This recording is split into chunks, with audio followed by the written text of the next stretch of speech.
Narito tayo ngayon upang matunghayan ang nagiinit, nagbabaga at talaga namang usap-usapan at nagtitrending na latest issue ni Ate Erica. Sa pagpapatuloy ay narito muli si Kalingap Val Santos Matubang upang pag-usapan ang issue sa pagitan ni Ate Erica at ng kanyang pamilya, lalong-lalo na sa kanyang lolo na si Lolo Miguel. Sa pagpapatuloy ay may pinapakinggan nga si Kalingap Val na reaction video at video tungkol din kay Ate Erica at sa kapatid niya na si Sheila May. Dito nga ay nilalantad ang tunay na ugali at mga pinagkagagawa ni Sheila May. Talagang nakipag-anuhan siya, batawag doon, nakipagmurahan siya. Kay admin. Makapagmurahan. Iyan, Tunyao Torres. So, tingnan natin guys, basahin natin. Ang sabi niya, ni ate, bakit? Humingi ba ako sa'yo? Ako ba ang kusa na sumali sa GC na ito? Ikaw ang nagpasok sa akin sa GC na ito. Huwag mo akong gawan ng kwento.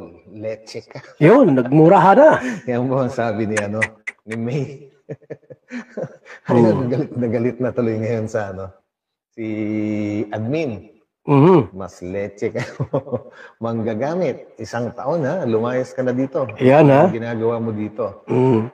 Pag pinagbabawalan mo pa kami na mag-post para hindi kayo mabash, ipinagtatanggol kayo. Anong ginawa nyo? Puts ka. Yung parang ganun. Hindi ko nabibigkasin ng buong buo po, yung mga mura kasi. Wag na. Kapanood na, mga bata, hindi naman. May mga bata ang nanonood sa atin. So yan, basahin nyo na lang po at ipopost ko. So, umpisahan natin sa pinag-umpisahan. Ayan, ito. Si May Zurita, umasya pa siya na magkakapera sa amin. Kaya hindi siya lumalabas sa GC. So yun, guys. Talagang pinalalayas na nila. Pero ayaw pang umalis sa group chat nila. Nako. Kahit alam na niya, hindi na siya part ng plan namin. Halatang mukhang pera. Ayaw pang umalis. Halatang mukhang pera lang. Tama ang sinabi ng Kalingap. Yan. Ang nagsabi po nito, si admin po, si Ian Tunyao Torres. Ulitin ko yung sinabi niya. Halatang mukhang pera lang. Tama ang sinabi ng Kalingap at sinabi ni Lolo at ni June. June, yung unang ko sa kanila, si June Wonder ba yun, guys? So yan, tuloy natin.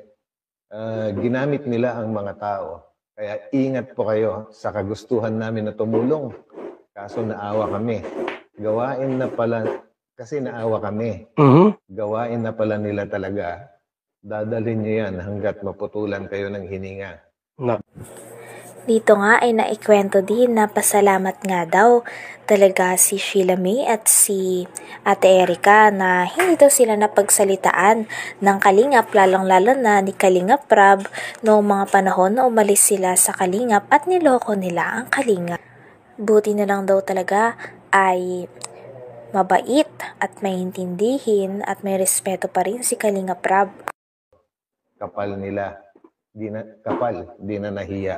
So guys, actually, kung panonoorin nyo yung mga videos nung unang nakapag-vlog sa kanila na si June Wonder, ganyan din po yung mga binabanggit, Pero pagdating naman si Kalingap Rab, hindi naman umimik si Kalingap Rab, Kumbaga, hindi naman nagsasalita kasi ng masama si Kalingap Rab. Kumbaga, may mga may mga chismosa na nagpapasama sa Kalingap po, ginagawa nila ng dahilan kung bakit umalis si Miss E. Ginagawa nila ng chismis lang dati. Pero yun pala, napatunayan ngayon ng e-lovers na talagang manggagamit itong mga ito. Ayan sinabi nyo na yan sa ibang grupo. Basta yung tunay na kulay na magkapatid. Hindi pa talaga umalis sa GC namin. Baka daw may makuha pa siya. Naku, grabe. Baka nag-expect pa kayo na ituloy namin yung travel tours in 3 countries. Hindi na po kayo kasama talaga, Di bale, May hindi na travel kami tour pala sa sila. plan na yun. Hindi po kami magsasama na kasing ahas nyo. Salamat pala sa paggawa namin sa pagpapagawa ng passport nyo. Baliktad tayo eh. Kami pa may utang na loob, kami raw dapat magpasalamat. Naku. Grabe na to. Sabagay, hindi natin alam yung ano guys, no? Yung buong kwento, kung ano man yung nangyayari dati. Siyempre, Ito ay binabasa lang natin. Yung mga post nila na may nagpadala naman sa atin.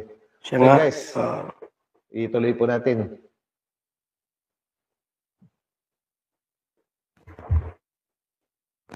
Ayan. At tawa ng tawa si Ian. Ako pa ang ileche mo. Nakatikim ka ng fruits sa akin. Lumabas din ang ugali mo. Ayan. Yan na. Si May. Away na po sila, no? Sila na may kasalanan, sila pa ang matapang. Ano pa nga ba? Palalabasin natin ang ugali niya. Talagang ganyan siya magsalita. Tapos sa bandang huli, nagpapabiktim na siya.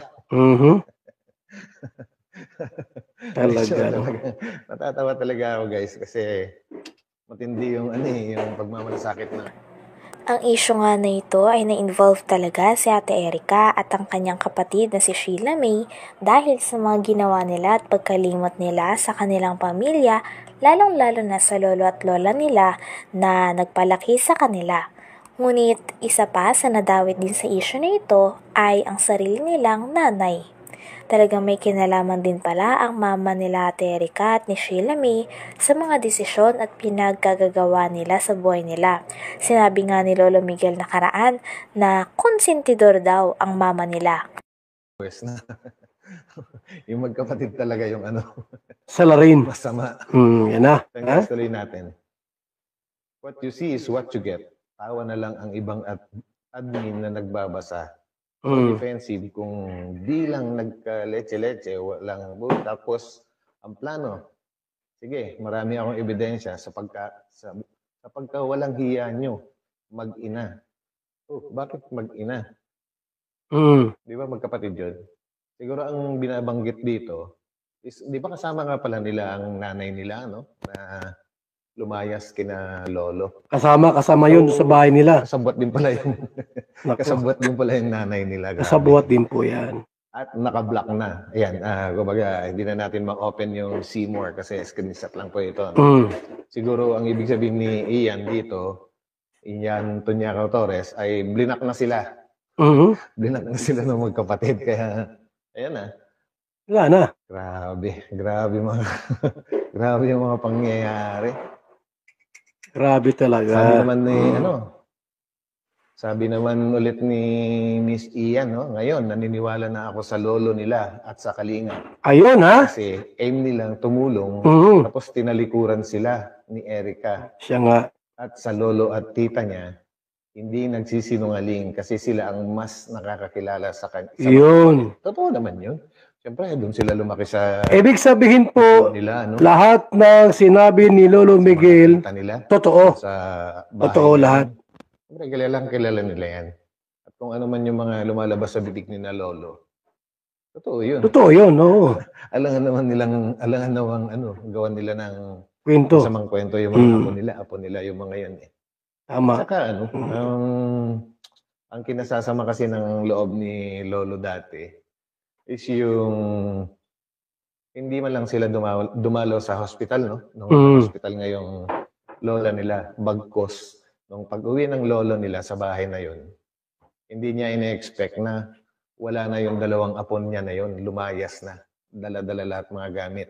Hindi man lang nagpaalam. Makabuting mga apo talaga, Grabe. Ay, nako. Buhay talaga. So yan guys, no? Ituloy natin. Hanggang dito na lamang muna ang ating nag-iinit, nagbabaga, pinag-uusapan at talaga ng mga nagtitrending na latest issue ni Ate Erica. Maraming salamat sa inyong panunood. Hanggang sa muli. Bye!